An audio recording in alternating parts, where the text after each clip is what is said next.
GNT Show is intended for mature audiences. Parental discretion is advised. These are the voyages of the GNT Show. Our continuing mission to explore Star Trek storytelling, to seek out new worlds and interesting characters, to bold we got where no show has gone before.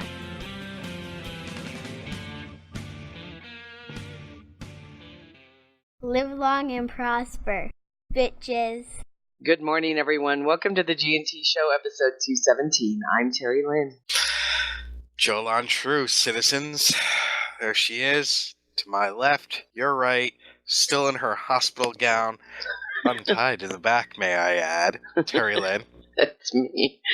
And there he is, wearing oversized hospital scrubs. It's Iridium. Kapla? What? That's it's an interesting stethoscope. Ew. It's not a stethoscope. Oh, goodness. Turned And dark so it very, begins. very suddenly. Terry's coughing fit begins. What did you do this week? Coffee Clutch. Hi, you What guys. I missed you. What color is your phlegm? Oh, it's clear now. Thank you. It's clear. It was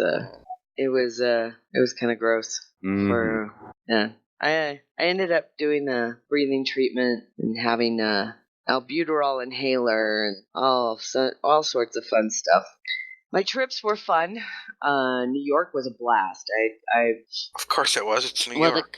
the conference I went to was very interesting. Once again, it's a very good conference on. I know it sounds boring, but insurance coverage and making sure that you get to know the new laws that are out. Man, woody now.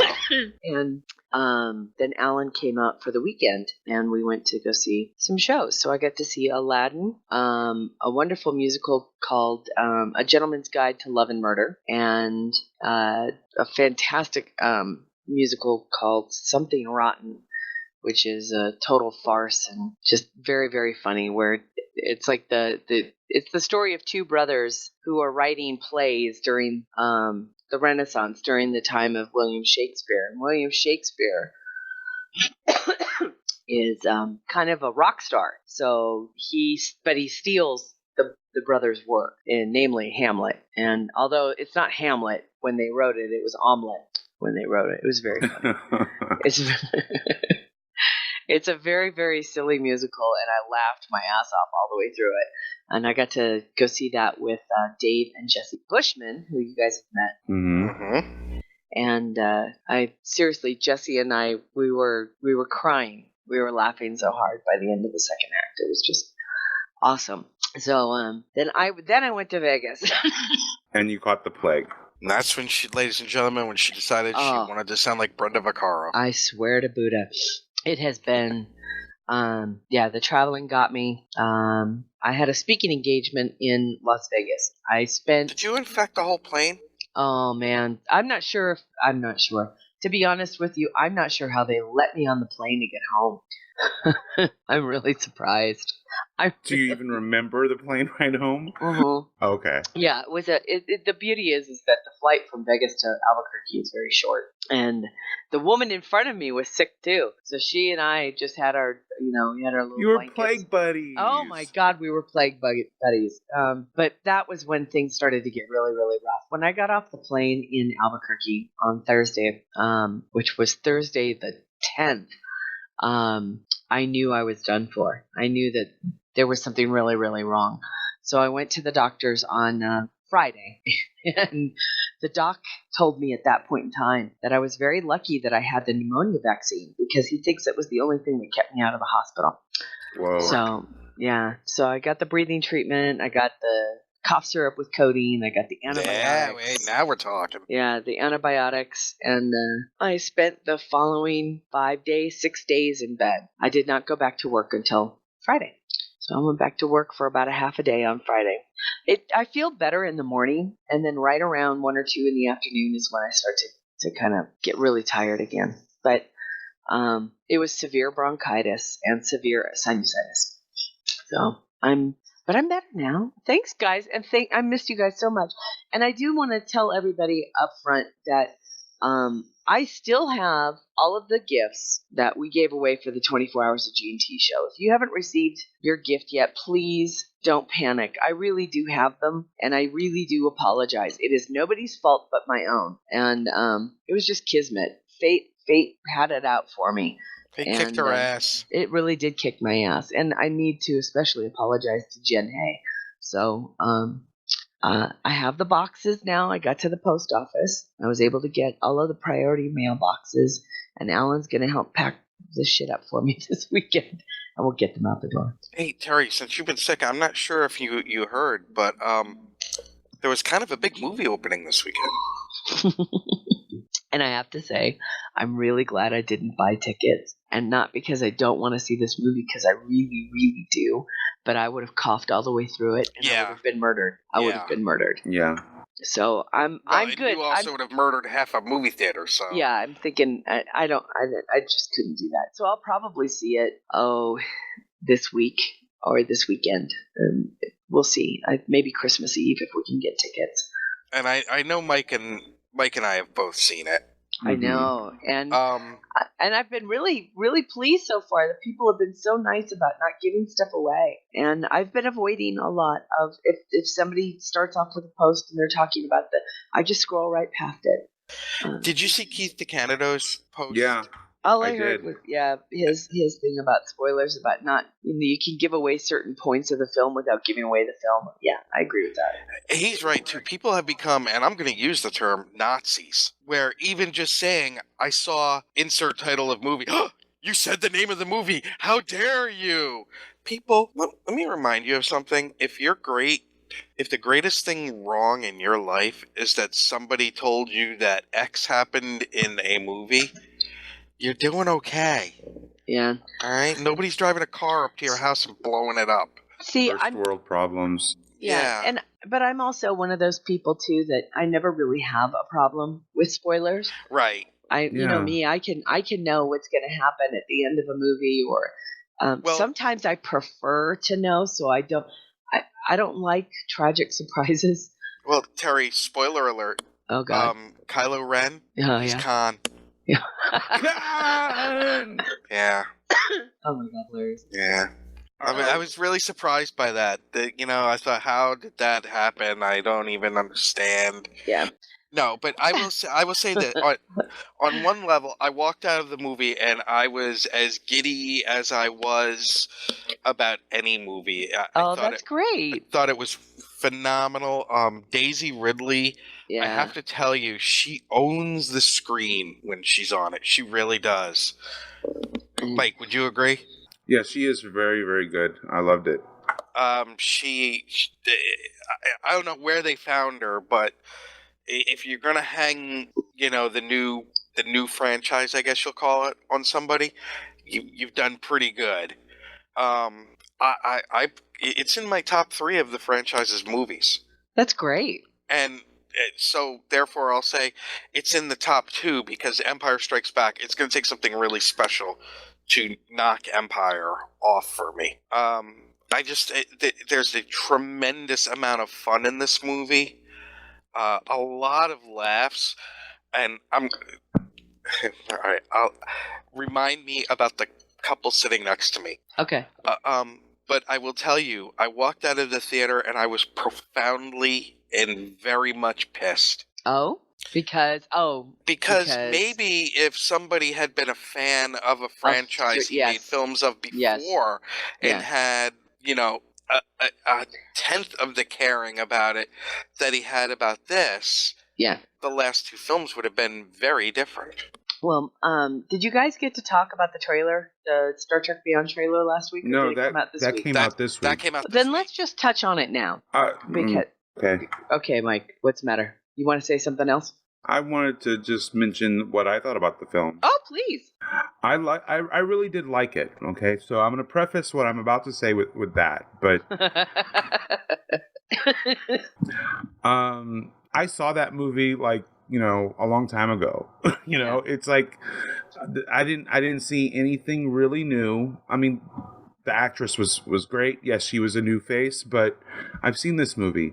It's not only is the previous Star Wars, but it's Star Trek. It's Indiana Jones. It's Lord of the Rings. It's all of these different films mashed up together, and I was like, yeah, but Mike, I predicted everything that happened before it did. You know, I hate to do this, but I'm going to defend it for a second on that. Okay. Star Wars has always been something we've seen before. Yeah. It was originally Flash Gordon. Like, literally. Originally, it was Flash Gordon, but King World Features would not sell him the rights to Flash Gordon, so he made some changes and made it into Star Wars. But it's always been. So, I know the Lady Renegade had the same thing, that we've seen this before, but I think we've seen it. Well, It's kind of a circle of life thing, too. Yeah. You know, in Battlestar Galactica, they had that saying, all of this has happened before and all of this will happen again. And you have to remember, too, is that especially by the time the second movie rolled around, The Empire Strikes Back, Lucas had met Joseph Campbell and had very, very much become a fan of his works and his studies as a master and of a professor of mythology. And so, yes, absolutely, you're going to see these stories, and Star Wars is a regurgitation of every myth that the humanity has come up with, pretty much. I mean, and so that's why the story seems so familiar, is because that's no, Terry, when where you see it, Mike's comment is going to make a whole lot more sense. Trust me. I understand. I mean, I have heard from many people that they felt that it was just a regurgitation of A New Hope. No, it's a lot more than that. Oh, okay. I mean,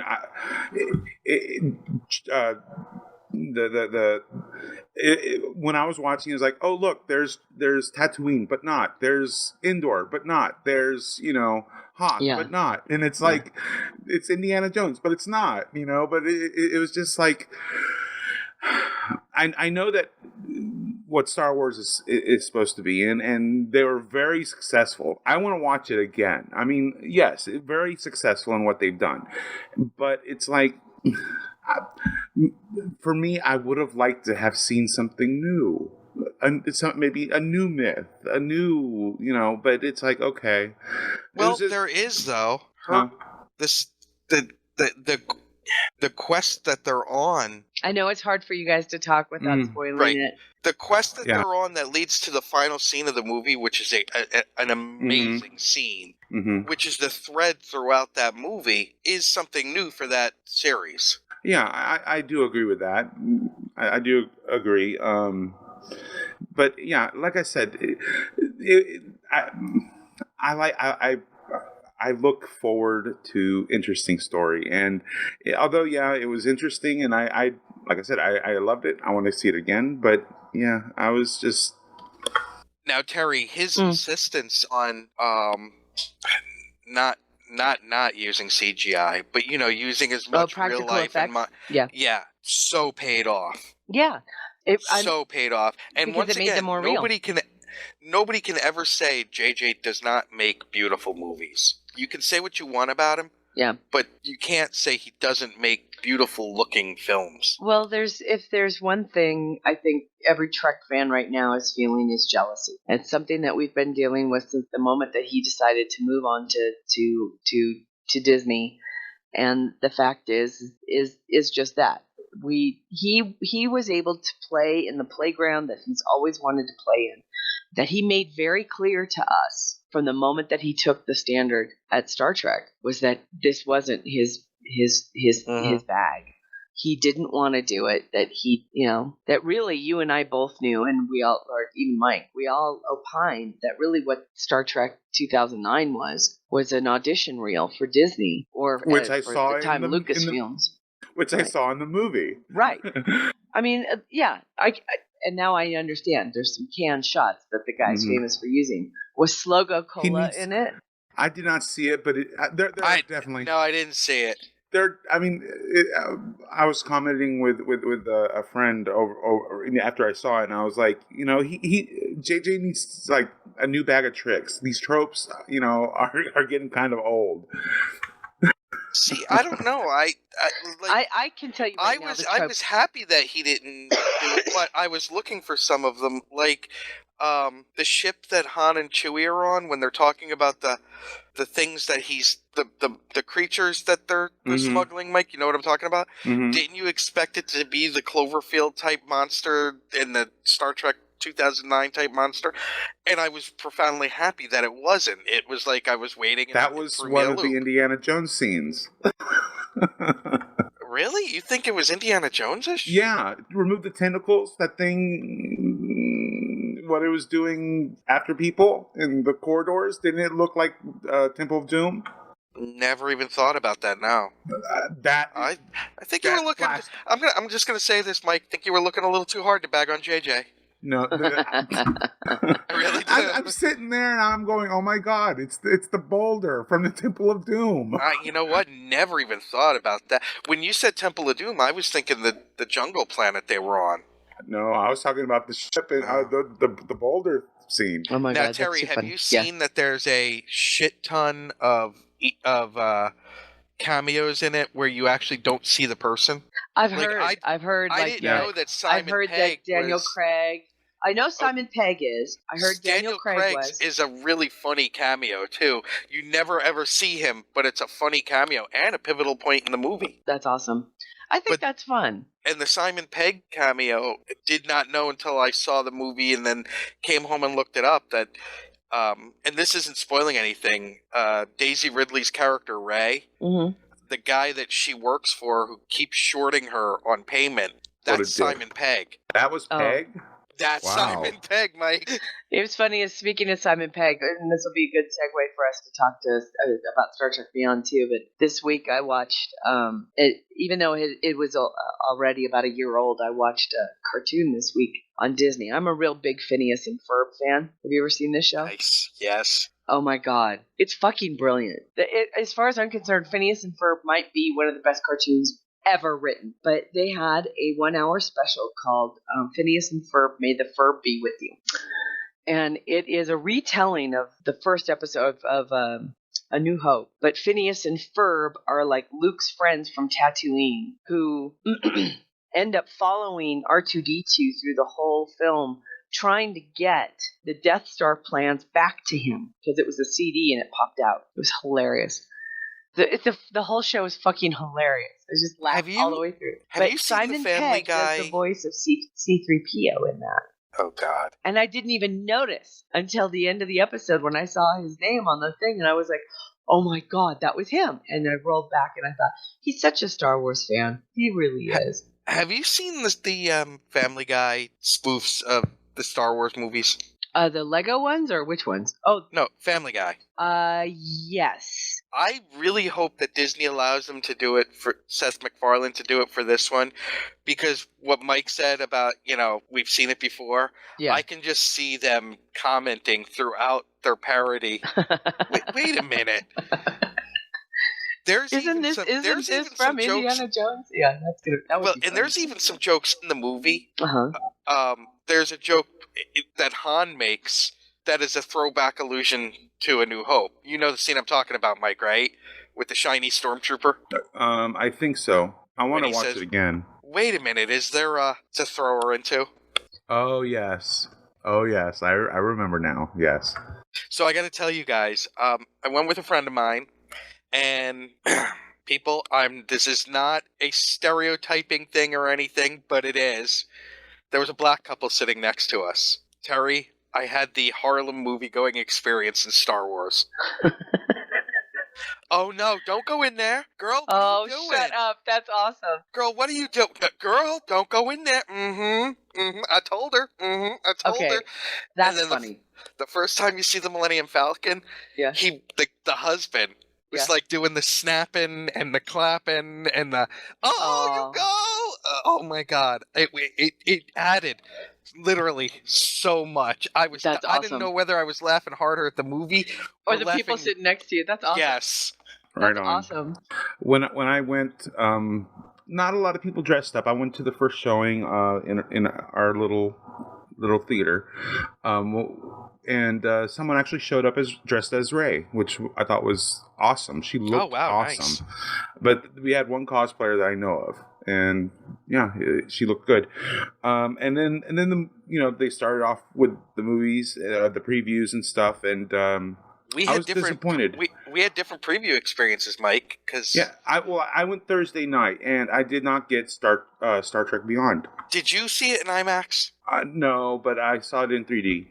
Okay, because I was really looking forward to the 3D version of that trailer, because that looked like it would just totally rock. I got 3D. It in the IMAX 3D. Interesting. The trailer for that. Right on. Actually, the preview that looked by far the most impressive in the IMAX 3D was the World of Warcraft movie. Doesn't that look cool? I don't think they filmed it in 3D. No, but the I doubt 3D in the trailer. There's so much CG in it. I doubt they could have. Yeah, but the 3D in the trailer was amazing. Like, I was immediately sucked in. That's how good the trailer 3D was. Did you guys get the trailer for Independence Day? Yes. Holy crap. I'm not excited. You're not. I am. I'm not a huge fan of the first movie, though. Oh, it's such a cornball movie. How can you not be? Maybe I've seen it too many times. Yeah. That really might be the problem. I'll tell you what the big surprise is, and I am not kidding. This is not a joke. I'm not saying this to be funny. I honestly thought Judd Hirsch was dead. Seriously? Huh. Yeah, I really did. I could have sworn somebody had told me that he died. So when I saw the trailer and I saw him, I was like, wait a minute, what?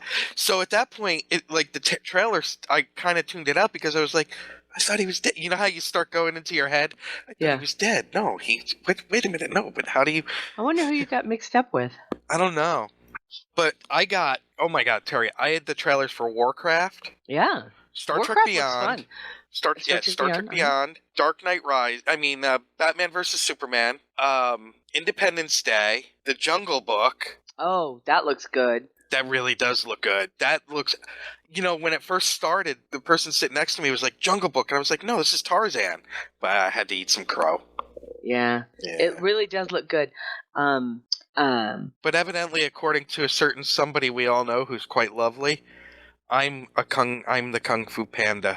I remind them of the Kung Fu Panda. I love those movies, and I saw the trailer for the third one, and I was all excited. It looks good. It does look good. I said he finally gets to meet his family.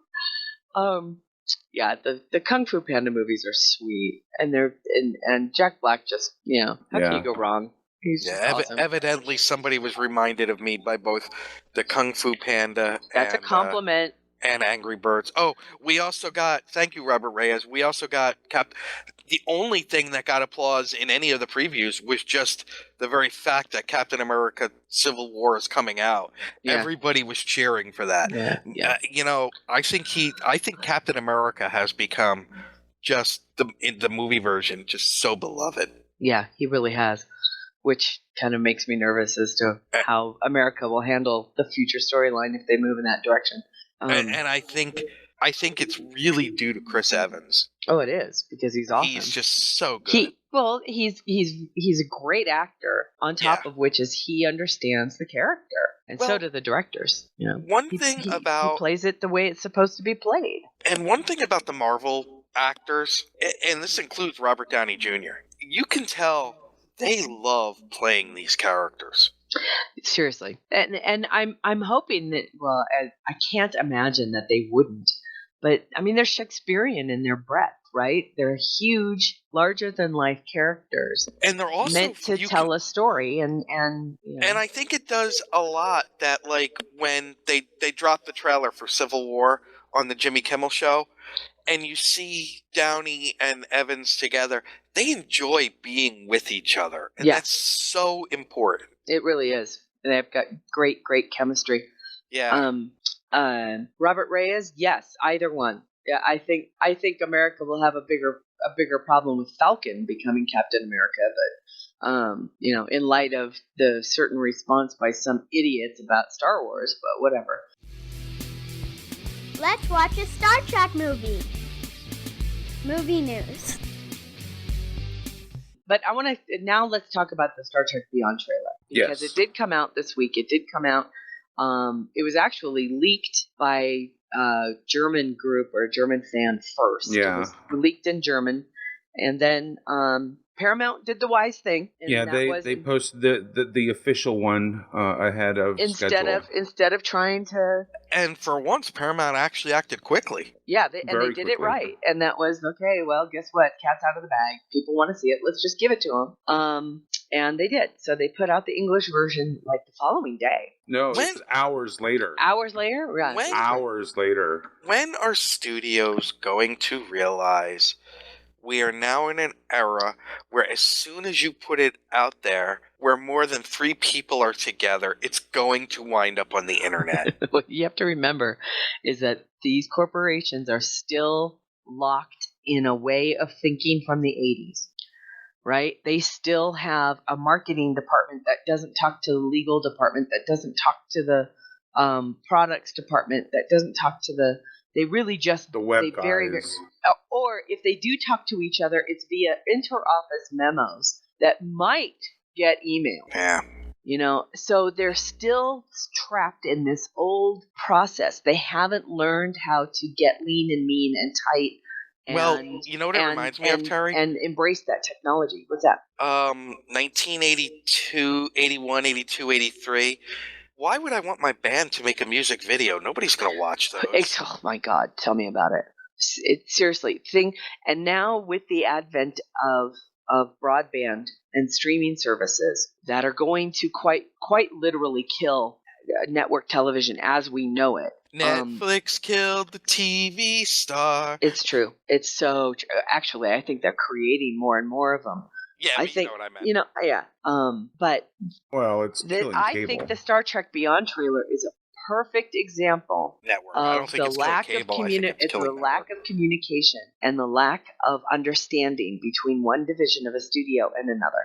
And Mike, I'm going to tell you, I think your commentary was spot on about spot this on. trailer. Absolutely Oh, thank spot you. on. Yeah, I Yeah, I didn't want to say that in our staff meeting private chat because I wanted to wait to say it on the air. I think you were absolutely right, and even Simon Pegg and what's his name, Lin, Justin Lin, yeah. Justin Lin said the same thing. And Yeah, for those who they may not confirmed go ahead, what I had said. You know, Right. For those of you who haven't been paying attention, or haven't read the fan dance yet. yeah, I had written up a fan dance that, in a nutshell, that it said that this trailer was perfect for the audience it was directed at, which is the Star Wars fan community. All those butts in the Star Wars seats, Paramount wants some of them, Right. And that's what this trailer was engineered to do. And And I it don't does have it a very problem well. with that. I don't Neither either. do I. But the next day, that's when things start coming out from Justin Lin and from Simon Pegg about what their thoughts are. And they actually reveal quite a bit about what we're getting. And I'm excited. I am too. Go ahead. I wanted more of the new alien chick. she's I think- special. For those who didn't understand or who didn't read Simon Pegg and Justin Lin's responses to the trailer, they were both a bit disappointed. And I thought it was kind of interesting that both Simon Pegg and Justin Lin rightfully understood that, you know, the trailers aren't made. That once the film is done and it's in the can, the only thing that the director gets to do is to oversee the editing, the CGI, and all of the shots that go into the film, and then the music. So Justin Lin is still working on the post-production. Everybody else is done. And the marketing department, without the director's knowledge, or even they don't even need the permission. They just do what they want on their own. And what they get are the snippets that are fed to them from the production company. So Justin Lin's and Bad Robot really takes all of these mess of information that they have, because CGI is nowhere near being done yet, and they send the marketing department snippets of what they have that's ready to go, and so they send that off to marketing, and marketing says, okay, this is all the stuff that we have. How do we make this exciting? How do we make this something that and the marketing department says, okay, we're going to put this in front of Star Wars. We want it to appeal to the wider audience. And the wider audience, we also want to see if we can bring in the fandom from Fast and Furious, which happens to be a pretty amazing fandom. They're very loyal. Yeah, they are. They're a wonderful fandom. And Paramount's not stupid. They want to bring those people in to the Star Trek fandom. So why not push a little bit of what those fans know and love and say, look, we got Justin Lin, and they pumped up the action. Now, Justin Lin said that he was disappointed that they used the motorcycle shot because he was like, that's not what this movie is about, which made me feel better. I know from a Star Trek perspective that it's going to be an action film because you can't do a film. Did you see the trailer that Dayton put up for the Wrath of Khan? That when people were complaining? To be honest with you, yeah, seriously, this is the longest I've been on the computer in days. Basically the action between the Enterprise and the Reliant. But that's not a Star Trek movie. Right. And really, to be honest with you, it really wasn't. It was an action film, but it was an action film more cerebral than most action films. Yeah. The Wrath of Khan was a submarine. And, well, based on some of the things that Lynn and Peg had said, I think we're going to get something very, very Trek, very cerebral. Well, here's the thing. Now let's just analyze the fuck out of it. The one thing and JJ has now apologized for the 75th time for Into Darkness. It's like every time he apologizes, there's something new that he points out that he did. I know. We all knew. Which makes me wonder, is he really sorry, or is he just doing it because it's good publicity? Oh, no. I think that... I don't know. And Robert Reyes... I would have to disagree with you. Wrath of Khan was not Moby Dick in space. First Contact was. So what? No, I would say that Kirk is his white whale. Oh, no jokes about Shatner's so Khan is the Moby Dick character, or is the Captain Ahab? Ahab, yeah. Excuse me. Yeah, I guess I can see that part. Yeah, I can see that point. In the end, he still can't kill the white whale. Yeah. So back to the Star Trek Beyond trailer. Mm-hmm. So we know for a fact that they destroy the Enterprise again. So that trope set aside because it's a film, and every director wants to destroy the Enterprise. I've joked that as a result, they don't have any other ships, so this is going to force Kirk back into an old style Constitution. I wish, no. I've seen fans saying that something's going to cause this to merge with the prime timeline. Oh, seriously? Yeah. Oh, brother. That's really funny. However, what I got from it was that the Enterprise is destroyed, leaving the characters to ditch in escape pod. Mm-hmm. And they all end up in different areas on the planet. That is what it seems like, yes. And they're all left to kind of fend for themselves. And there's some kind of Gamesters of Triskeleron type thing going on. Triskelion thing going on, yeah. Maybe. And I'm okay with this. The idea of watching a story of how each individual character deals with their challenges, I think are going to be fun. I'm excited to see that. I am. You can't help but laugh at the Carl Urban scene in the trailer. Oh, you did. Well, that's just great. That's just typical. Yeah.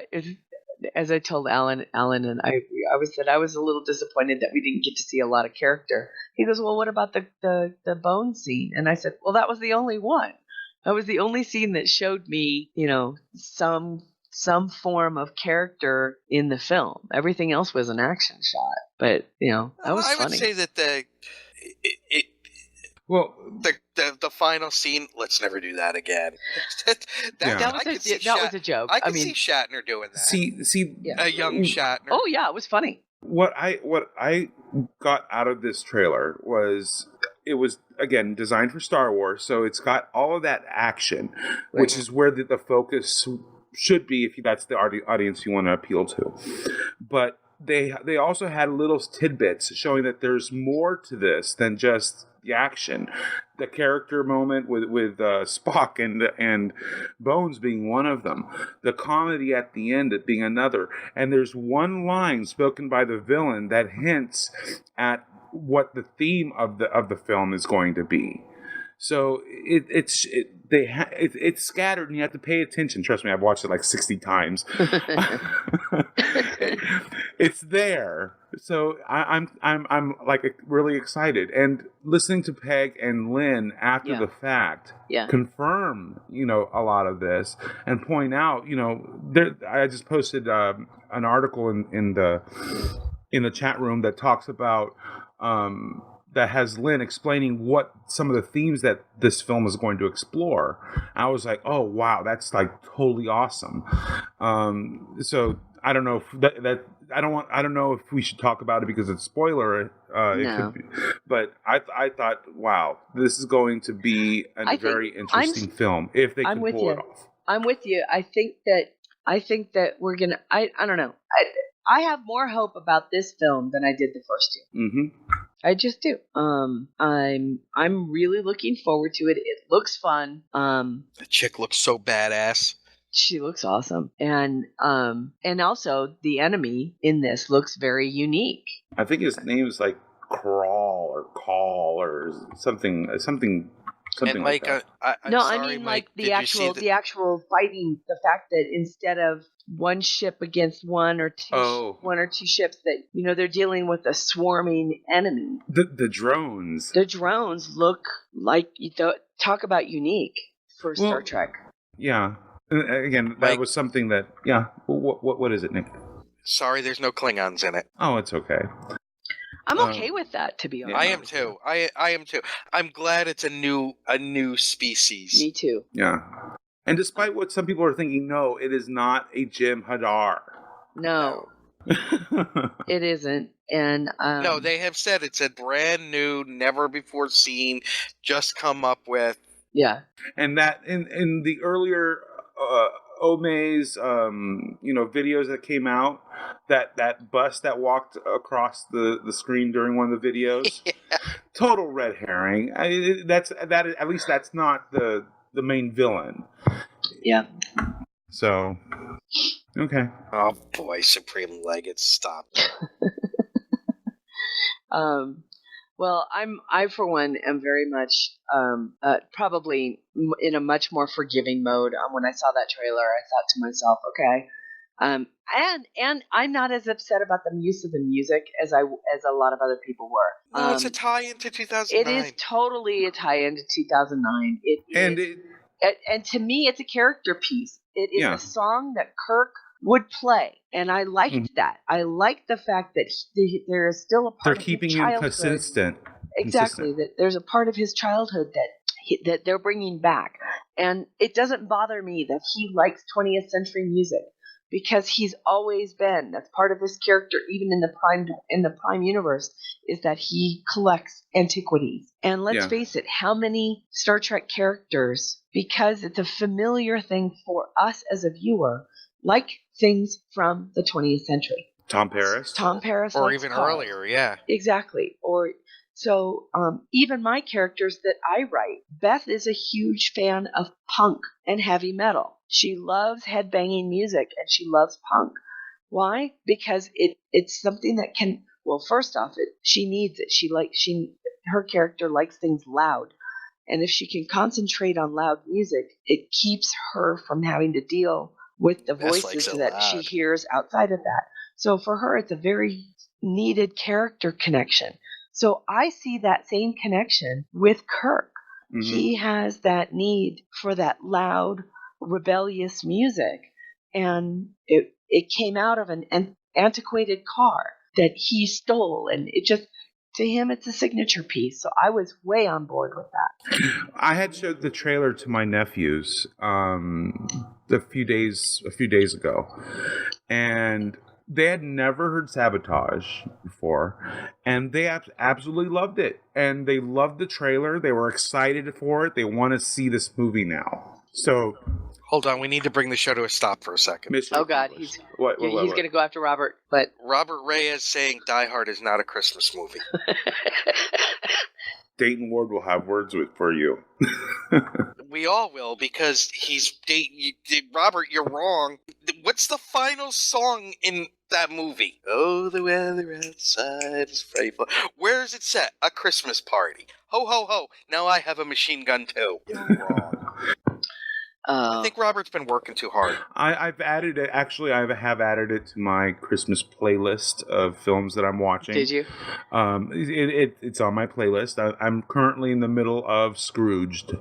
I love that movie. Yeah, so do I. So. God, I love that movie. I still tear up every time. Every time. Yeah. Because he plays it when he starts yelling at the end, and you just at the end, yeah. At the end, and you're just like, I get it now. He's right.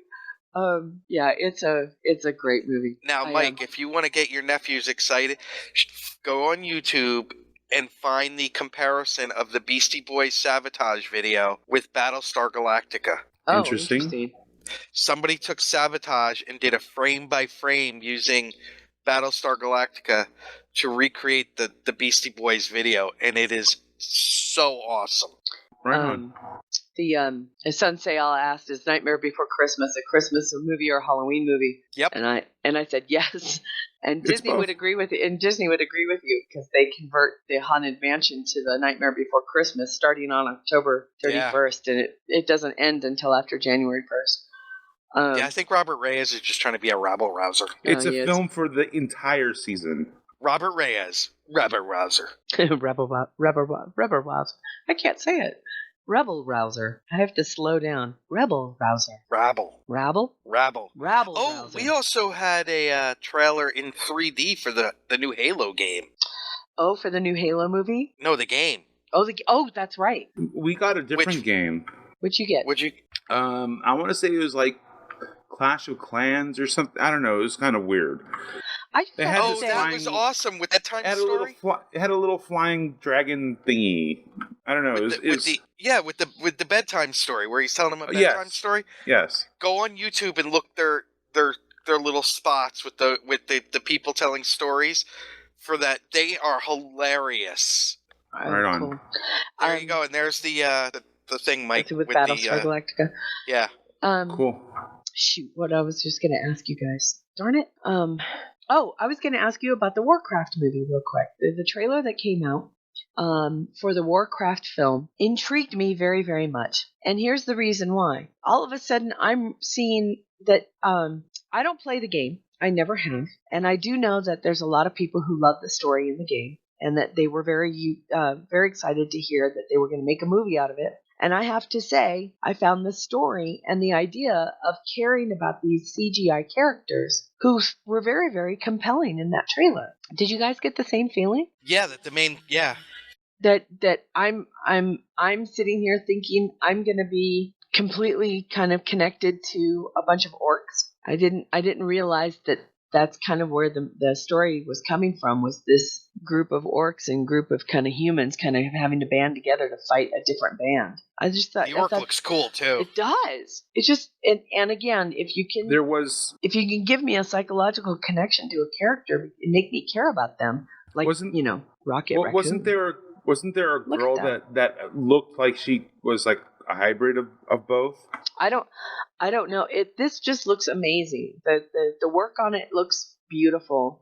The characters look compelling, and that to say something like that from a CGI character just goes to show how much art and performance and acting performance goes into motion cap now. I think that Andy Serkis, really was a pioneer in motion capture for Lord of the Rings, and just look how far it's come. It's amazing. So I saw just even that one shot. Those who are listening later don't understand. Right now, Matthew Anderson's put the trailer in the chat room, and the scene, the actual screen cap that got frozen on is this picture of an orc, and he looks so sad that I'm immediately drawn to the character, to that face. And I look at that and I think, this isn't an ugly person. This is somebody I'm supposed to care about. It's a very interesting take, and something I did not expect from a video game movie. So I was intrigued by it. I'm actually looking forward to seeing that movie. God, I forgot how fucking awesome Battlestar Galactica was. Yeah. Sorry, I just watching this trailer again. Well, let's get to some. Now that we only have an hour left, do you guys want to wait to deal with the 4 episodes that we were going to talk about? We should probably get them out of the way. Okay. Let's do 50 for 50. What's your favorite episode? GNT shows 50 for 50. And let's do 50 for 50. Yay. All right, you guys. Number 46, DS9, Season 4, Episode 2, The Visitor. Janet cannot be here, but she sent me her thoughts, so I can read those off. She had to say about The Visitor, I love Tony Todd and I thought he was wonderful, but the storyline just reeked of life lessons. Trademark. Old Julian and Jadzia seemed like a throw-in and a chance to give the makeup department something to do. Sorry it didn't grab me, as I felt it was overreaching in order to make its point. I'm a sucker for those kind of things, though. You know me. If it's formulaic, chances are I'll love it. I don't know why. I just am. I admit it. I don't know. When I think of this, the first thing I think of is so good to see Tony Todd in a quiet role. Yeah. For our listeners and without who may heavy not, makeup. right? Yeah. Who may not remember the episode. The Visitor involves is after a freak accident in the engine room of the Defiant apparently claims the life of Benjamin Sisko. Jake lives out his life in an endless quest to locate his father. It deals with an aging Jake Sisko and played by Tony Todd. Played by Tony Todd, and I'm sorry, but this one gets me every single right in the time. feels. right in the feels. It gets me every single time because really what it is at the base of it is the relationship between Jake and Benjamin, and that father-son. And Aaron is so good in this episode. They're everybody. Speaking is so of Aaron, do we want to talk real quick? Oh yeah, go ahead. Talk about the. Do you have the website, Mike? It's in the link page. I'll get it for you. Okay. Yeah. So there's a is it a GoFundMe or? It is a GoFundMe. It's a GoFundMe for Aaron to get a new kidney. And I put the link in the chat room. And if you've ever been to a con or heard Aaron is one of the truly the. He's an amazing human being. He really is. And I'll tell you, he connects with the fan. He's a person that remembers everybody's name that he meets. Does. And he's a great human being. And, if you can help at all, this is to save somebody's life. Well, literally. According to last night's update, they have reached their goal, and nice. They have said that they're going to keep the fundraiser going until January. So there's still time to donate, but they said everything that above what their goal was is going to be donated to a charity that supports organ donors. So. Nice. All the more reason to support. So we wish him well. And for those who may not know, Aaron Eisenberg, who played Nog in DS9, has suffered from a long-term, life-threatening kidney disease for pretty much most of his life. And most recently, he had to have his other kidney removed, and he is on dialysis. So, and if anybody who has ever had a loved one on dialysis knows that that's the only way you survive is to go to a hospital or dialysis center at least 3 times a week to have your blood filtered from all of the urea that builds up in it because your kidneys no longer are there to do it for you. He will be receiving a new kidney on December 29th. And we're very happy that he was able to locate a donor. And it's something that very many people don't get that opportunity.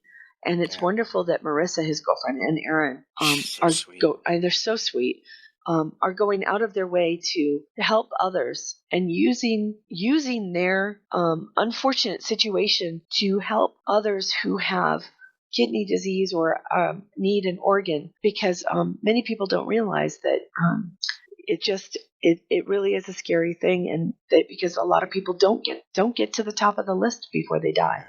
So And thank you, Sunsei All, for there's a member of the family that needs help. If you've listened to Trek Radio, you know who Mav is, or if you've been to the conventions, he's Mav glues himself to his chair at STLV. I'm pretty sure he sleeps in the chair overnight. He's have some things going on, and he also has some how do we say, some kidney issues and other things, multiple hospitalizations. He was go ahead. GoFundMe.com/Tom's Recovery. And it's a nephrotic syndrome, and there is the kidney condition. There is no known cure at this time.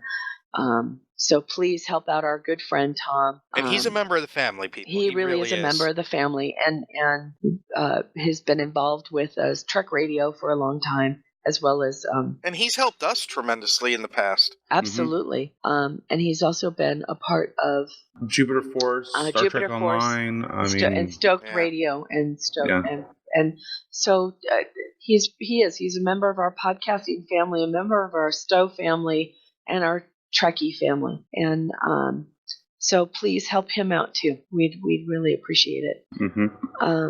So the visitor. The visitor, yeah. And thanks for letting us take that squirrel. It was a very important squirrel to follow. Visitor is one of those great Shakespearean Trek stories. Yeah, and what I like about it too is that it really is one of those pure Trek stories, right? It's just a kind of a science fiction. I didn't mind the time travel trope in this one. I didn't either. The time travel trope was used in full force in this, and so was the reset button. But it was still great because it was a character study, and that's what I really enjoyed, was the idea of... Well, the science made a lot more sense than your average everyday time travel. Yeah, that's true. But also the real life relationship between Avery and Serac comes through in that. Yeah, it's a great like I said, it's a great character study. And what I liked about it was that it gave me a lot of insight into Jake, who was a character that I didn't think his age was a disservice to his own character.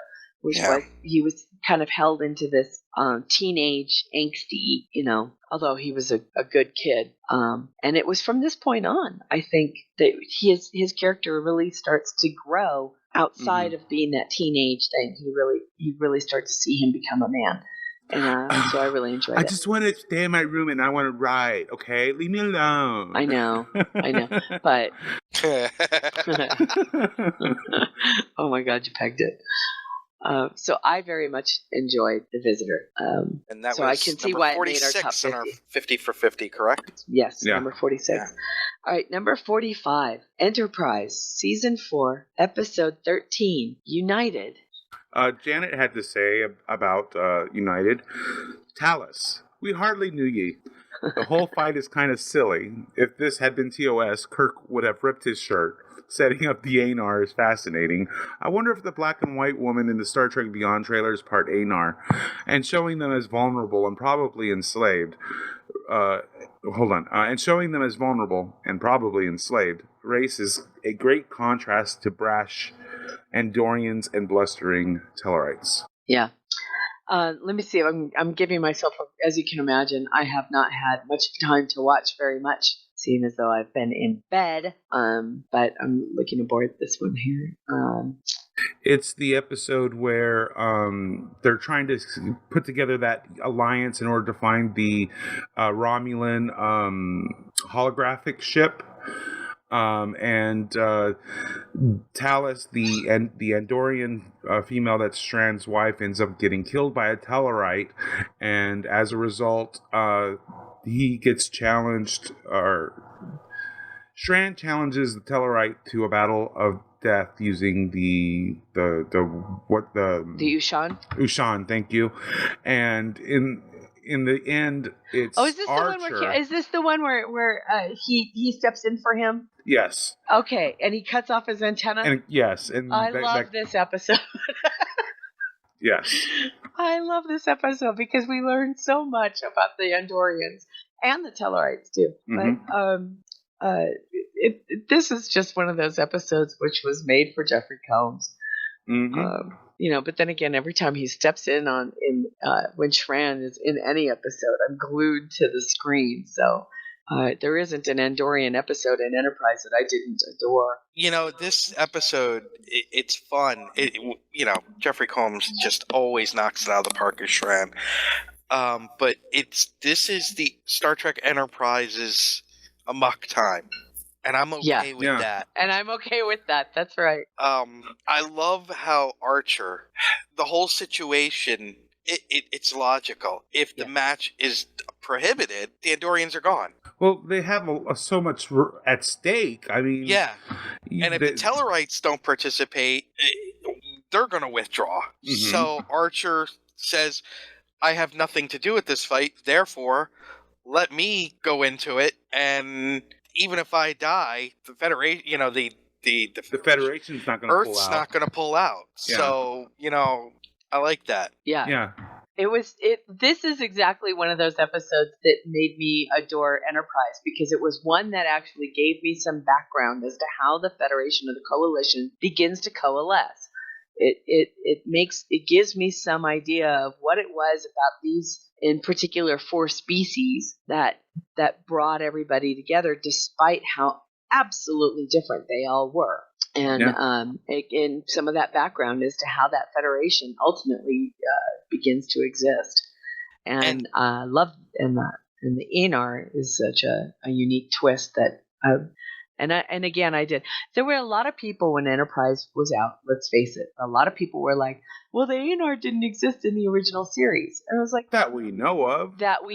Exactly. And that I will always... They were solitary anyway. Right. And they will always be that one line that even Picard gives to Lily in First Contact that I will always rest my case on. And that is, by the time that Next Gen rolls around, he explains to her that there's well over 200 member planets, plus 800 some odd colonies as members of the Federation. But we never see most of those species in the movies or in the shows, even in TNG. You just know that they exist. And it shows that wider world that absolutely those species existed at the time of Enterprise. It's just that, who says that they had to appear on camera for them to exist? Use your imagination, people. Well, and a lot of people forget in this episode, because the Amok Time version portion of it has garnered so much, that Trip and Reed had a really good story going on in this on board the Romulan holographic ship. Yeah, there was a lot going on. I mean, the Romulan Reed and Trip. There was the whole, what the Romulans were trying to do, which was turn all of these races against each other by impersonating each other and just causing shit. Correct me if I'm wrong. It's also the second of the 3-part, I guess you could call it, Romulan arc of the 4th season. Yeah. So, you had that the 4th season was doing these little three episode arcs. Miniseries, as I almost. They were. It was awesome. They were 3-hour movies. It was great. Yeah. Seriously, they were. Well, I really enjoyed United, and again, it was a lot of fun. It was a lot of fun, and it was one of the episodes that really made a lot of people really start to love Enterprise. And unfortunately, by that time, it was already too late for the show. Yeah. Number 44. By the way, Shran's wife. Hello. Oh. Well, wasn't that Tallis? No, but wasn't it Susie Plaxton? No, I don't think so. Who played Tallis? Now you're making me look. I'm googling. I know, dead air. Sorry, guys. We're all looking. There, Tallis. Molly Brink. Yep. Played her. Watch you go blue. I know. She's awesome. All right, episode number 44 on our 50 for 50 list, Enterprise, Season 4, Episode 8, Awakening. Yay. Okay, Janet had to say about Awakening. You can see where there's a setup for a Romulan T'Pol, or part Romulan, in the script. The writers at the time might have been holding out hope that they'd get a reprieve from cancellation. The storyline also rather nicely ties in with the T'Pol character and Amok Time. All right, for those who do not remember, the breakdown of this episode is Archer and T'Pol encounter Sirenites, the radical group supposedly responsible for a terrorist bombing on Vulcan. Again, this is when another one of those episodes in Season 4 where I start to get very, very involved in the storyline of what was it that, what were the trials and tribulations that were faced by these species in the precursor of before the coalition was formed. And a lot of these wonderful stories of modern day terrorism, how do people deal with it, the real fears and biases and everything that comes together with the change of society and how they're moving forward are dealt with. And this is one of those kind of triggering episodes where you are seeing those different aspects. And this is the one where we're dealing with the death of Admiral Forrest, isn't it? God, that bummed me out. That happened in the first previous episode, yeah. And then we're dealing with the after effect. The Forge was the previous one, if I remember. Right.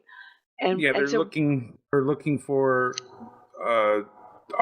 Archer and T'Pol are looking for the group supposedly responsible, and they end up somewhere along the lines. They end up getting Surak's Katra into Archer's head, and in the end, they discover the Kishara, which actually puts Vulcan back on the track that we know them to be on in TOS. So it's wonderful how they kind of like set things up and again lean you towards, because in the beginning Vulcans weren't very Vulcan.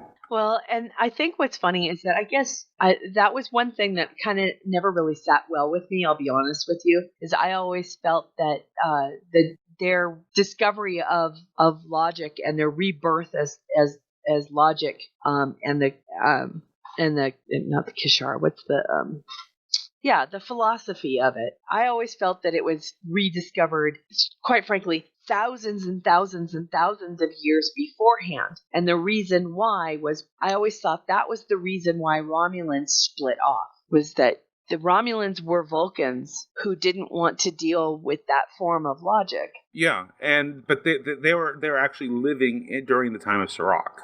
Yeah. Or of right. Yeah. So the timing on this always never really sat well with me. I always thought this would have happened thousands of years prior, maybe even hundreds of thousands of years prior, because the Romulans actually evolved into Romulans. They weren't just straight out. It's not. They actually evolved DNA wise. They are no longer Vulcans. Mm-hmm. And if this show, if Enterprise had continued on, I would have liked to have seen another group of Vulcans split off. Oh, Mike, you just made people's heads explode. That's not canon. Maybe not join Vulcan or the Romulans, but just kind of go their own way, trying to figure out. Yeah. Yeah.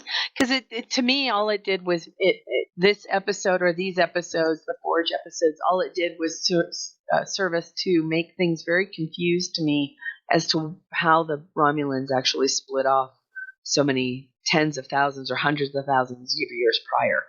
And I guess you could always come up with a different excuse for it, but I always saw the Romulans as being more of the emotional freedom fighters. There was a great sub-story in this episode, and it's also because I'm a huge fan of the actress, of Joanna Cassidy, T'Pol's mom, explaining that she joined the Sirenites and why.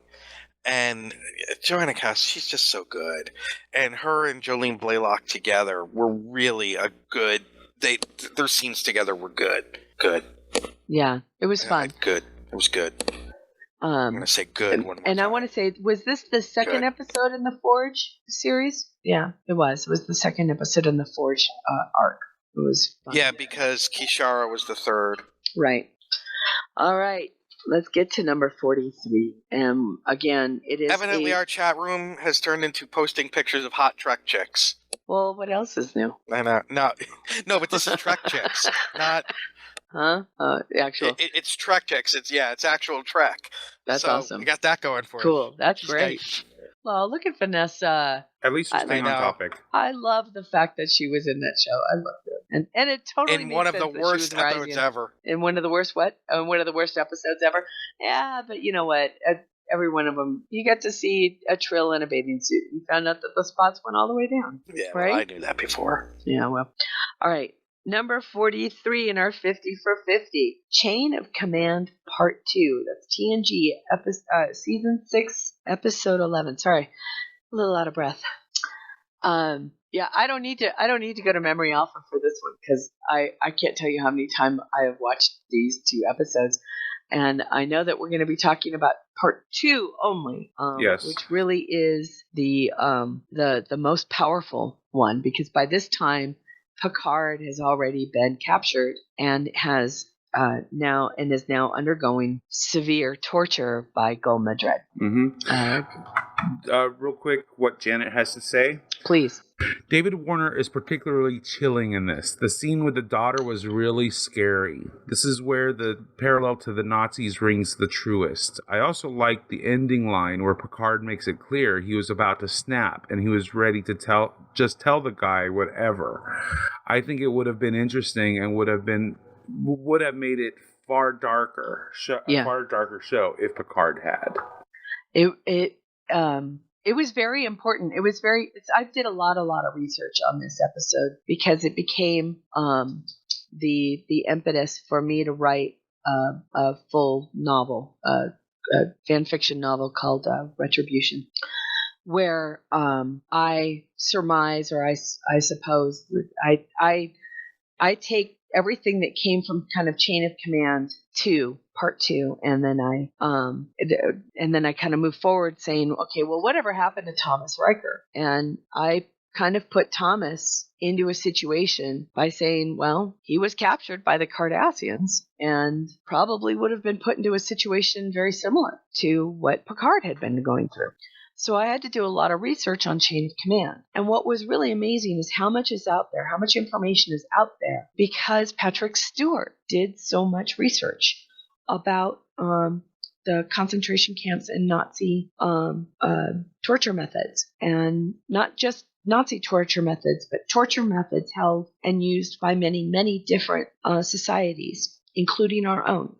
And he did a lot of this research to prepare for his role. And there was a point in time where he was the person who said that it was very important for him to make sure that the audience knew that he had been broken, that they changed the script. So they showed that he had been broken, and that he had to admit that. And he was always really bummed that they didn't go that far, that they didn't really show Picard as being broken. And a lot of that was storyline. They didn't really want to put Picard into a situation where he would have to be removed permanently from the bridge, because that's really what would have happened to this character if they had allowed that complete where he himself would have moved along in the circle of torture. And that's really what this was about. It was a story about how truly useless torture is as a means to get information, but how torturers themselves have always been shown and proven to be victims of torture themselves. So Gul Madred becomes almost this pitiable character because he himself was a product of an abusive situation, and learned how to live within that abusive situation, and then learned how to use that abuse as a tool to continue the cycle of torture. And I found that so inspiring that Patrick Stewart needed the opportunity and really, really fought for the idea that Picard himself was broken, but timing was in a situation where he was able to get the mental health help before he was able to use that cycle of torture. But he used it as a basis for first contact. And that's where that anger comes from, that he crosses that line again in the holodeck when he shoots the Borg drones, and all of that anger and all of that rage and all of that torture that he had endured, not just by the Borg, but by Gul Madred. It comes full circle, and he ends up murdering because of it. I found that just so powerful, and something that a lot of people don't realize is how Patrick Stewart meant that to happen. And one of the beauties of this episode is you have two very, very great Shakespearean actors in a very great Shakespearean story. Agreed. It is truly, as far as I'm concerned, Chain of Command Part 2 is probably one of the top 5 episodes, maybe top 3 episodes of Star Trek for me. And there's another aspect of this episode we're not talking about. Oh, the Riker The issue. best captain the Enterprise ever The had. Jellicoe situation. Yes. Where you and I will defend to the teeth Jellicoe's decisions, and Janice and I have actually and Riker's sparred over this because, well, she's wrong. And Riker's A baby. Yeah, he just They turns all into are, this- except for Data. Yeah. The daddy's away, and I don't like the new daddy. The new daddy's making me do things I don't like. He does things differently. He does things different. And the one thing that's always overlooked about this is Jellicoe was given, 0 time to get them ready for possible war. That's right. And he really was the specialist for this formidable foe. He was the Cardassian specialist. He knew them, and that was always proven right. At the end of this episode, Jellicoe is proven right. He knows this enemy better than anybody else, and how he handled them was exactly how they needed to be handled. The only problem is that the best pilot that they had was the baby in the corner, and he had to find a way to get him to do his fucking job. And if it took an apology, then fine. And it showed how spoiled the Enterprise crew really was. It really was. Yeah. He was. We're just one. You know what? It's nice to. I've been in plenty of units where we had very much a family atmosphere. Yeah. But never, ever would I have said to a commander, no, unless it was an illegal order. And that was it. I'm with you. I thinking about this, and literally the chain of command is Riker breaks it. Riker breaks it flat out. He refuses to adhere to the chain of command, and he suffered for it to a degree. He gets his he never really gets punished for it. And that was always something that I know what the writers were going for. They wanted to make Jellicoe look like an asshole, but they missed the point. All they did was they made him look like a strong commander, and they made Riker look like a whiny bitch. And if they really wanted to make him, if they wanted Jellicoe to make him look idiotic, they should have made Jellicoe make a mistake. Yeah, but he didn't. And the thing about this that's always stuck with me, if Jellicoe was doing something wrong, Data would have said it, because Data has no emotional investment. That's a great point. But yeah. Data was, this can be done. This makes sense. I understand. So, and I don't think if Data had said, if it had been written in somewhere where Data confronts Jellicoe about what he's doing, I don't think Jellicoe would have dismissed him, because he knows he's got no emotional investment in it. Right. He's Data. But everybody else, I can't, 4 shifts instead of 3, it's going to make me have to rearrange. You know what? You're in a leadership position. No shit. Fucking do it. Do your job. Do your job. That's exactly right. Shut up, Wesley. It was and as a Riker fan, for me to be able to sit down and say, boy, this character, it was one of those few times it's right around season 6 when we start to see how fallible these characters really are. And the Pegasus was one of them. Chain of Command was another that made God you realize. God damn it, Deanna, put on your fucking uniform. You're an officer. Exactly. And thank you very much, Jellicoe, for putting Deanna in a Starfleet uniform, because that. And as a male, I'll say. Alan's giving me the thumbs up here. As a male, I'll say thank you for making her put on. Because it really worked. And, Well, and go ahead, Mike. complacency. This episode shows you some of the dangers of complacency. You know, That's it's a a good trap. point. That's a really good Really point. good point. And Riker was totally stuck in that mode. He didn't. He fought He got comfortable. against wanting to change. Well, Yeah. and there's a reason why in the Army, every 2 to 3 years, the commander has to leave and a new commander come in. There's a reason for that, aside from giving somebody else a chance to command and move their career forward. And if you've had a successful command, your career is going to move forward. But there's another reason for it. New blood does a lot to reinvigorate things. Right. It's true. And you have to keep... Go ahead, Mike. If one of my hopes for the new series is that we will see some of that. That we will see, the show gets shaken up every now and again. The captain, kill off the captain a couple seasons in. Well, you don't have to kill him off, but you can have him rotate out of command.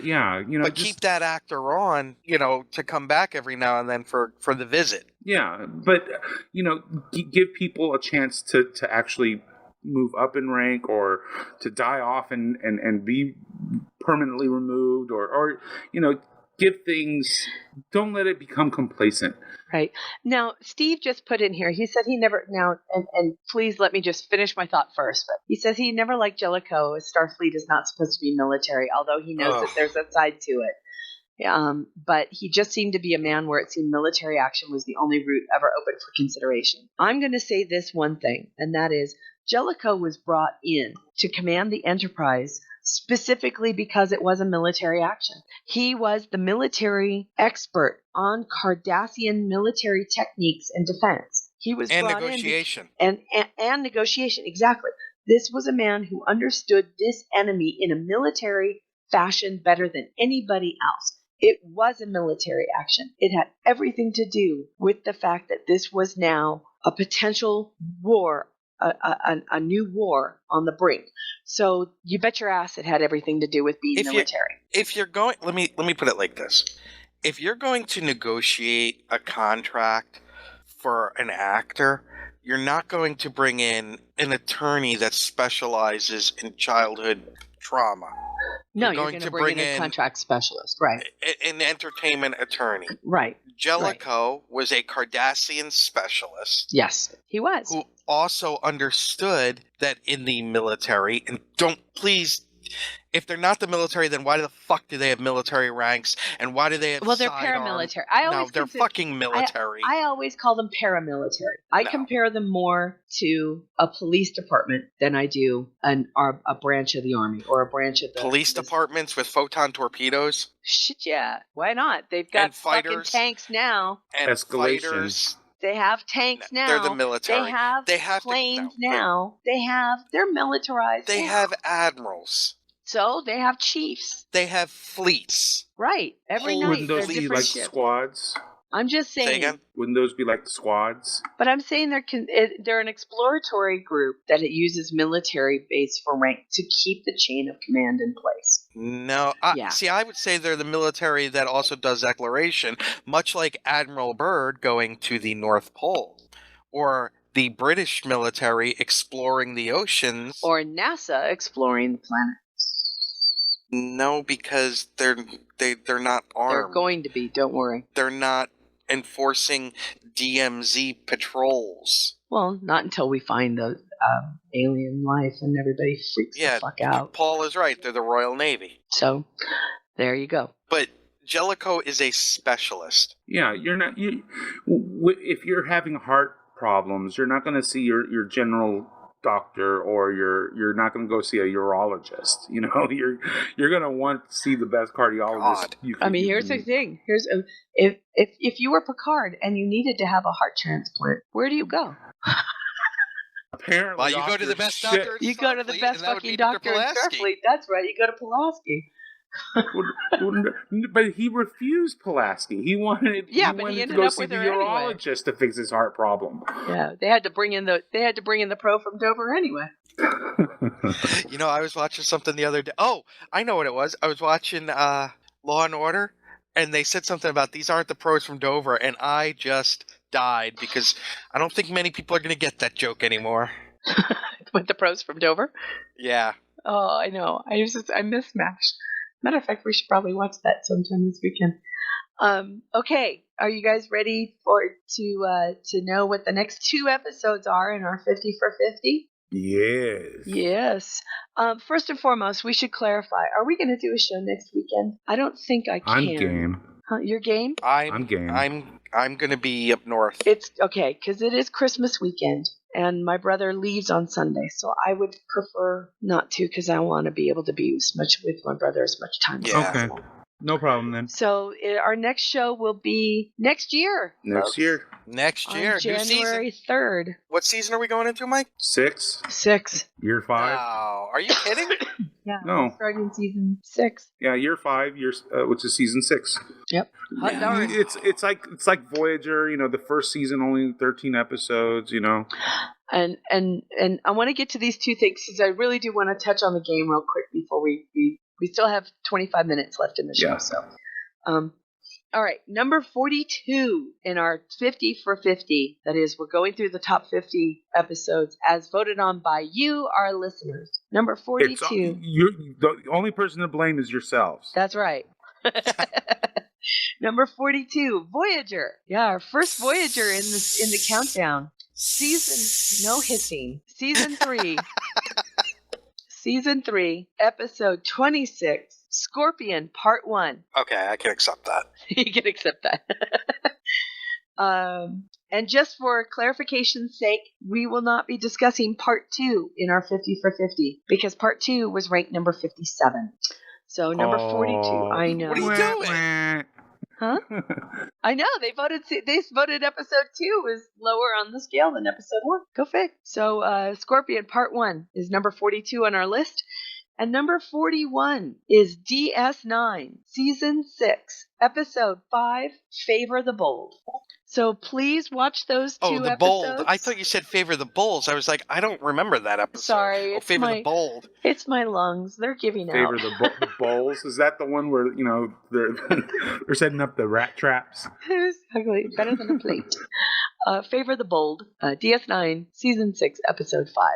So those will be the 2 episodes that we get to discuss next year. After January, I believe it's on January 3rd. Remember, That'll be people, episode 218. you voted this. This is all your fault. This is all your fault. All your fault. It's all your fault. And we love you for voting in this. And we really once do. again, huge kudos to the Cuddly Alan.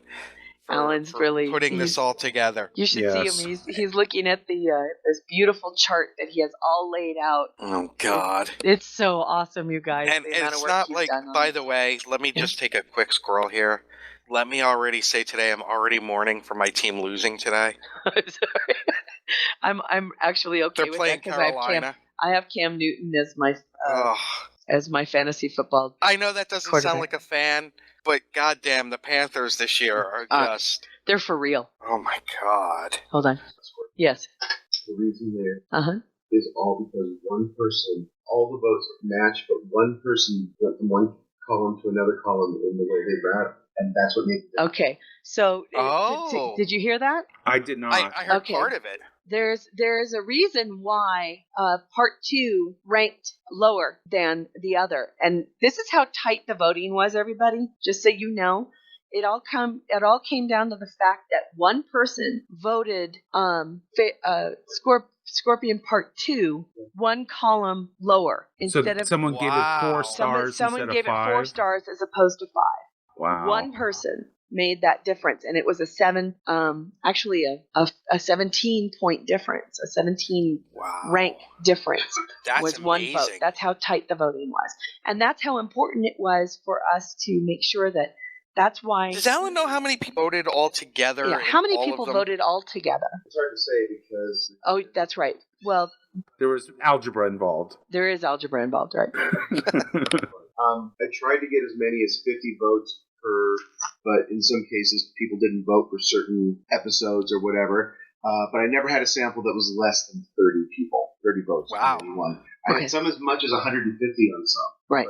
Wow. Yeah. So we had a lot of people voted on some, and some people wouldn't vote on anything.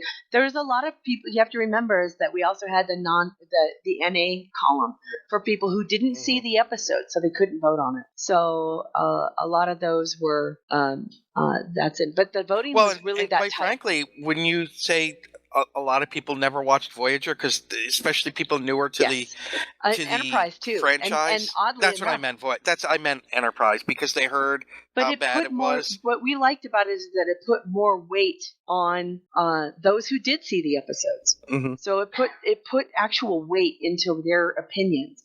But what was really wonderful about how these polls were done was that it wasn't a yes or no thing. It was, oh, this is great, it sucked. It allowed people to grade the episode in a gradient. So one person, just like Scorpion, it just took one person saying, oh, it wasn't as good as something else, so they gave it a 4 instead of a 5.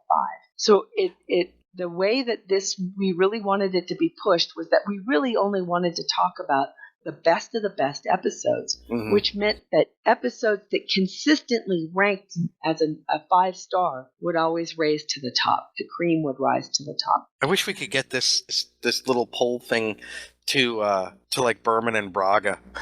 Wouldn't that be? I would love to see the reaction to our 50 for 50. Yeah, and Sun said it was good. That's why there was 150 voters instantly. We turned off the TOS because we did get a really good sample, and we wanted to give the other shows a little more time to get that sample. We really and it was easy for people to do 3 seasons. Exactly, and that's the other thing too, right? It was only 3 seasons. 3 of these shows had 7 seasons, so yeah, getting up to like season 5 of a series, I was just like, oh god, yeah, it gets tiring. Done? It really was. So we wanted to give those episodes a little more time to be out there, so people could actually vote on them. I love our audience. They're putting algebraic equations into our chat room. Terry, I have to ask: is Alan running around with his 12 flag for today? Because this is big stuff. It is a big day for the Seahawks. I know. They're on a run.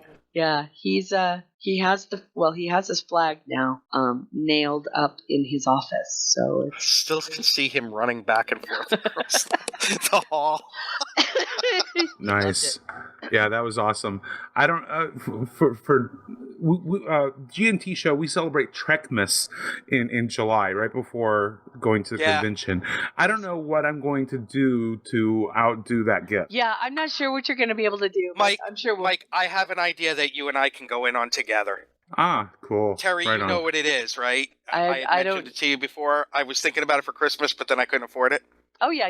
Okay. Okay. We'll Mike, we'll talk. We'll talk. I want to play a Star Trek game. Gaming news. I did want to talk. We have about 15 minutes left, and I did want to just touch on a bit because it's been a while. I haven't been in game in Star Trek Online in a few weeks because, again, not just traveling, but because you were dying. Oh my God. I'll tell you, sitting up and sitting. Why didn't you call Pulaski? I really, you know how much chicken soup I made? I made a gallon of chicken soup, and that's all I ate for 5 days was chicken soup and Cheerios. You guys didn't do turkey for Thanksgiving, did you? No, my father. After Thanksgiving, my father will always take the carcass. Oh, and make broth. And he makes the stock. Best turkey soup. Oh. Yeah, so good. God, that sounds yummy. Yeah, and it's so, and he'll take like leftover carrots or whatever we had and put that in, and the meat. Oh, it's so good. And I missed it because we were at my grandmother's. Right. Oh, did I tell you what happened to my grandmother, Terry? Yes, I did get to see, and I'm so glad that. She's still in the hospital. Oh, honey, I'm so sorry. But she's going through the rehab. The rehab, good. For those that don't know, my grandmother, her 98th birthday was also on Thanksgiving, and on Wednesday night she fell and got a hairline fracture of her pelvis. Yeah, poor thing. Poor thing. I had to spend all Thanksgiving in the hospital. I know. No, she was, and she's still doing amazingly well for 98. That's awesome. So you know why she fell? Because she fucking didn't listen. Yeah. Women. Well, yeah, no, you know what it is too? It's age. You get stubborn. It's like I've been around Irish long enough to women, know. that's I what it know was. Yeah, no, Mhm. it's age turns into Irish stubbornness. women. Oh bullshit! I've seen men She fall and got break up their to hips for the same close the shit. door to a room like we Yeah. couldn't do it. Yeah. She had to close the door to the room which she couldn't even see. It was around the corner and down the hall. Yeah. I know, but my father was a stubborn bastard too. And he's like, how many times did I tell him, Dad, don't get behind the wheel of that car? Fucking Irish. Oh my God. And my dad wasn't Irish. But yes, my Irish side of the family would have to agree with that stereotype as well. I haven't been in game in a few weeks, so I was able to get it. So tell me, everybody, fill me in on what's going on, because I didn't get to finish the. I don't do the winter event, so I really don't either. I don't need the brain ships. I've been logging on just to do my DOFs and my Admiralty and my R&D. Now, people, if you don't do those things, first of all, you have no idea the dilithium that you collect. Yeah, you really. Oh, yeah. Second of all, you burn through experience. I looked the other day because I got, congratulations, Admiral, promotion. Yeah. Do you know I had gotten promoted 3 times and didn't even know it? I believe it. And it was because of the Admiralty. I have 30 specialization points I can't spend. Yeah. Wow. The Admiralty system, it's just fun. It's so stupid, it's fun. And I mean stupid as in, I don't know why I enjoy it so much, but I just enjoy feeling like I'm sitting in my ready room sending ships out.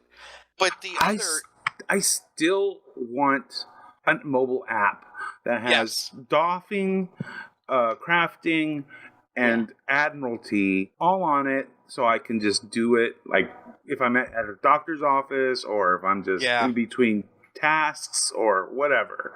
Mike, do you know how much I would get done during meetings? Like 0. And by get done, I mean sending out DOFs. Oh yeah. Tons, I'm sure. Tons, yeah. But it's fun. The Admiralty system is fun for that. And then the other thing about it is, excuse me. Wow, a little morning gas there. Ew. It's a reason to go into the game every day. Yeah. I have to say that's what I've been doing is I really didn't get to finish the featured episode, the weekly where you get the specialization. Can. Is there?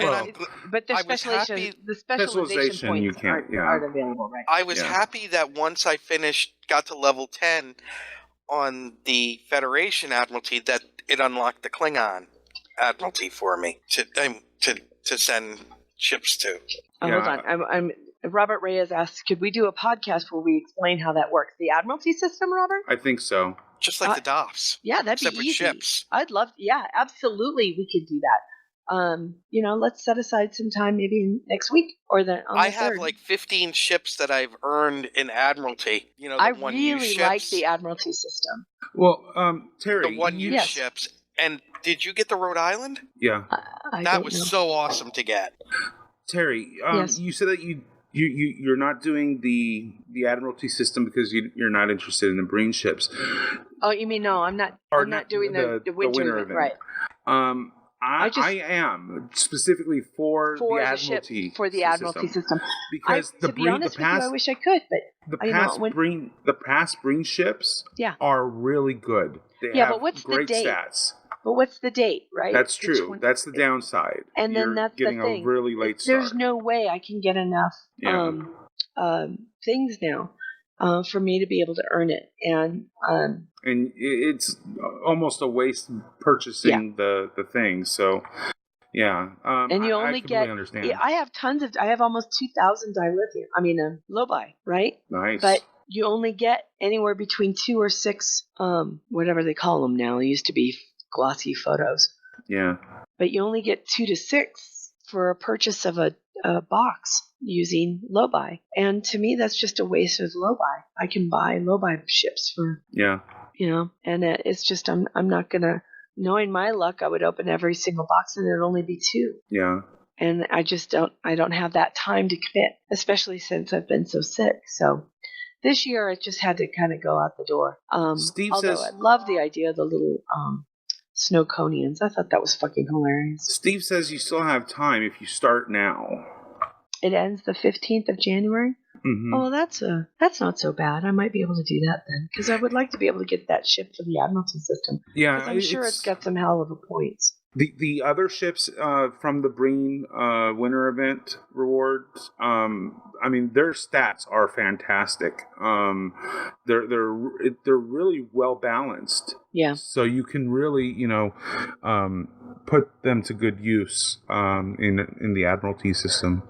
Yeah. So for me, I that's would be the only happy. reason why Yeah, I I have would them. love to sit and do an episode to talk about how the Admiralty system works, get people comfortable with it, and how almost, in my opinion, it's completely integrated. It works very, very similarly to the DOF system, and how it turns your ships into, for all intent and purposes, cards. The downside is it can be a little pricey when you need to buy dry dock space. I'm still a little bit. But one of the things I like that they've done was, if you But get it's a like a good critical moneymaker. success, you Yes. can earn a Oh my God. one-use ship. Huge. So I've got like literally a dozen, and you know what one-time it is? ships And I'm just sitting there not using them because I'm not I don't using want to them. use it. because you want And to then use the them. next time Yep. I don't want to use it, and then the very next mission be like, oh, I could have used that. Yep. Oh, I use them for the ones that, because they have really good stats on one thing. So I use them specifically for those missions that need like 150 Or of even one thing. 200. Exactly. Yeah. Yeah. Those are the I'm only with times you. I pull them out. But Yep.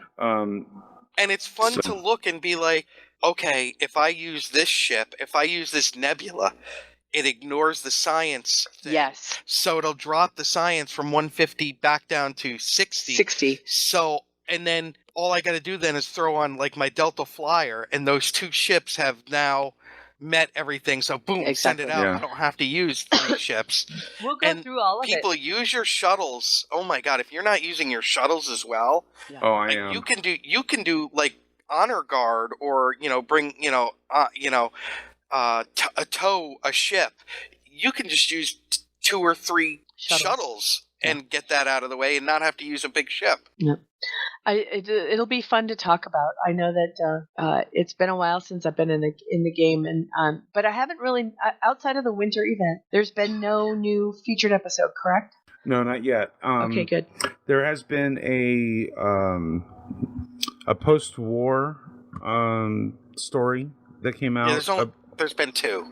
Oh, okay. Since I've been on, okay. You're talking about the short stories, Yeah. the writing. Okay. The writing, yeah. The post-war number 6, the Nakul. So. Okay. Cool. So there's the link in the chat room. Excellent. Thank you. No, so much. you're Mike. You're not cool. I see what you did there. I need more Star Trek stuff. Product news. I just put a link in the chat room real quick, not to but there's some new Star Trek wear for women that have been posted in StarTrek.com and through a company called We Love Fine. And I just thought the Wesley Crusher sweater was adorable, so I put that in there just because I wanted to share it while I could. Nice. Well, that's kind of gonna wrap it up for me. I'm kind of Yeah, you're a little drained. beat. Yeah, you can hear it, as you can tell. Yeah. Thanks, you guys. Well, a Merry for Festivus handling to it. everyone. Thank you. Merry Christmas to you. I'm going to miss you. Safe journey to the Northern Studios. Mike, Yes. thank you for everything while I've been away. I can't. And Mike, get oh, I did well nothing. so you can go see the movie. yeah, I want to. I really do want to. Bye! Convention news. And I do want to say briefly, we did get confirmation, and I do have receipt for one of our booths at Star Trek Las Vegas. So G&T will be there. All I have to do now is get them to remember that I ordered 2 booths, not 1. God. Jesus, It I- starts You know what? again.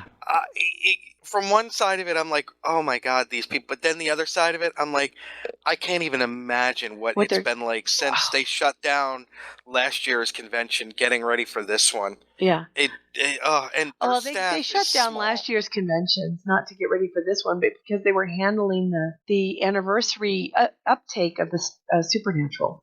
Yeah. They had a big anniversary for Supernatural, and so they do not have a big staff.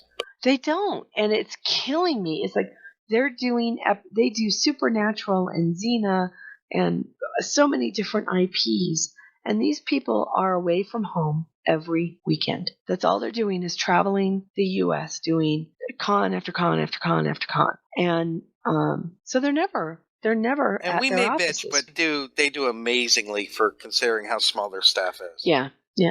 And it's been a little, but it has been a little frustrating because it's obvious that they don't really read their emails. It's obvious they don't really read the orders that were placed in their system because it said number of booths and I clicked on 2. But be that as it may. Oh, and then I emailed them, and the email I got back was, "I'll read your email after the new year." Like, oh, gee, thanks. So it's frustrating. Hey, at least you got that. At least you got that, rather than nothing. Because I'm just telling what it would be like if you got nothing. I know. Well, either way, the good news is we know that we'll have a present there, which is excellent. And the general admission tickets are on sale, folks. Woohoo! Which means go get them. If you don't have your tickets soon, they only sell the number of general admission tickets that they have actual chairs in the main auditorium. So everything they will is selling sell out. Everything is selling out. So they will sell out. We are going to be so busy this year. It's going to be nuts. Now, for as we end this season, I would like to say, obviously to Mike and Terry, another successful year. We did some amazing stuff. I think the capper for the year was the 24 hours, without a doubt. We've had increased presence at conventions, which is really nice. But I also want to say first to Steve. Yeah. Thank you. Steve has been, and Mike could talk more to this, I'm sure, but Steve has been a very big help, and I think it really his shining moment was the 24 hours. Yeah, and Janet. Oh, and Janet, I could listen to you talk all day, sweetheart.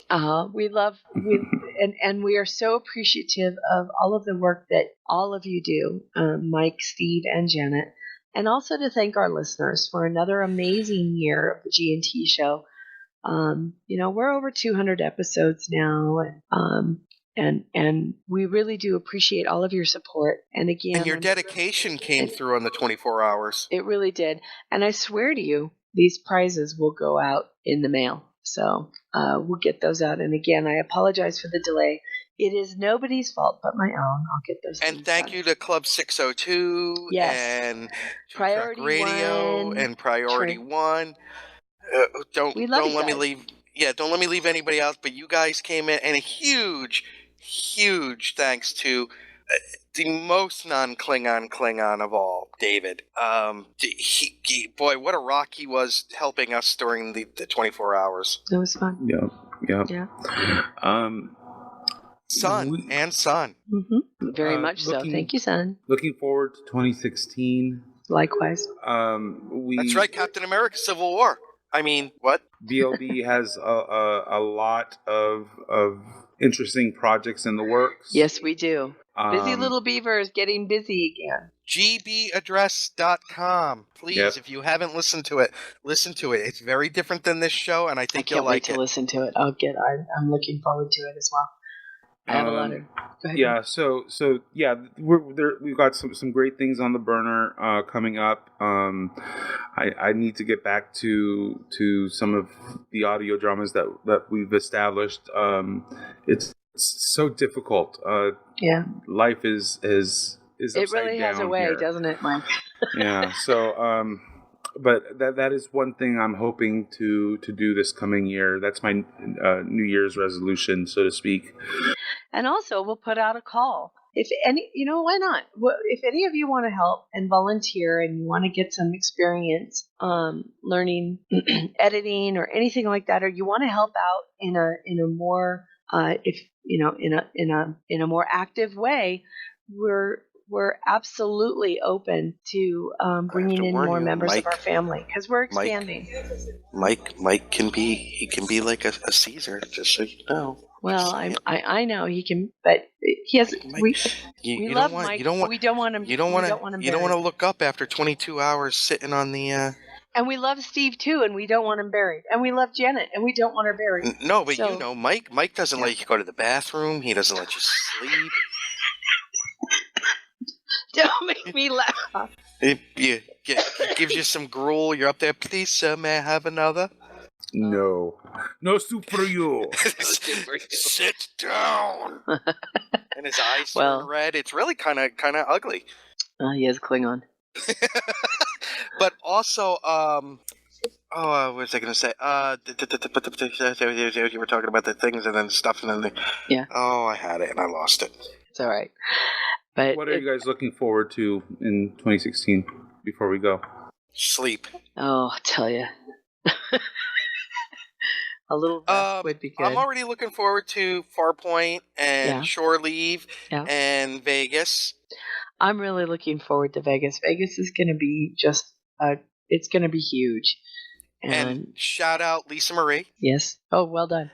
Thank you. And we also want to thank Janice. Yes. Definitely for her help during the Oh my God, year. all of the yes. And Jen Ucelis for being our new correspondent for the Midwest. I'm loving it. It's and of course everybody's crush, Adrian. Yeah, we miss Adrian too. Well, she's a rock star now. She's too busy. She for is. it. I know. The She videos totally are is. amazing. I know. I'm Have excited. you watched her videos? And her work with Tryon, which is going to be great. I'm excited for that. So congratulations. And thank you. Congratulations. Star Trek continues for. We miss you.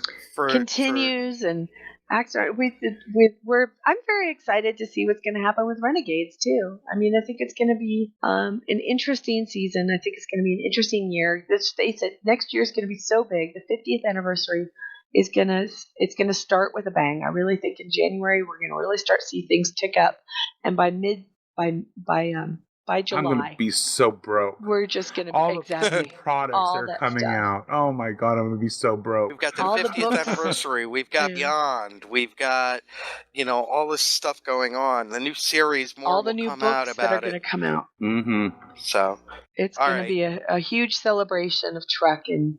We're getting maudlin. Let's sign off. Yes. Okay. Fine.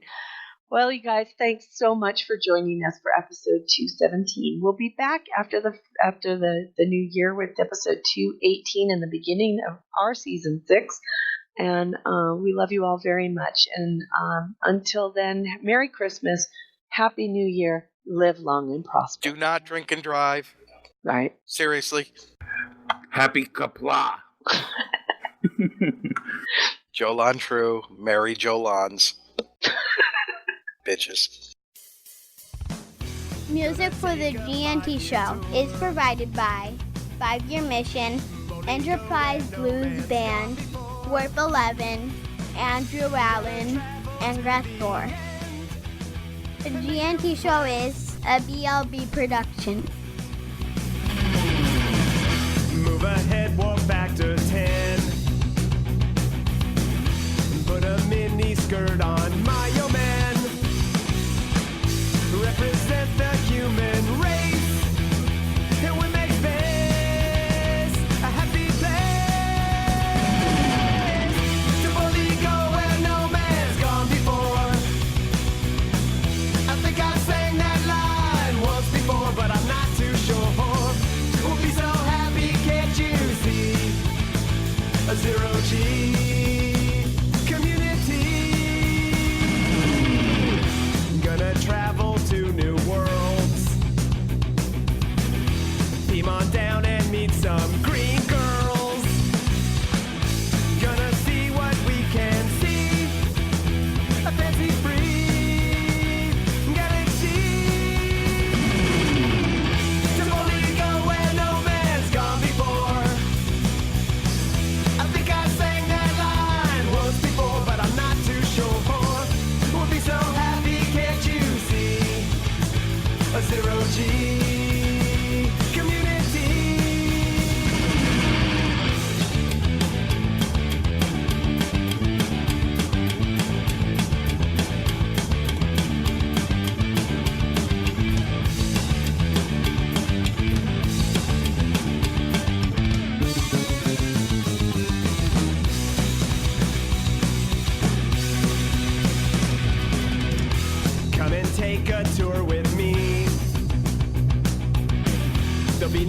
Barnes or Kobayashi.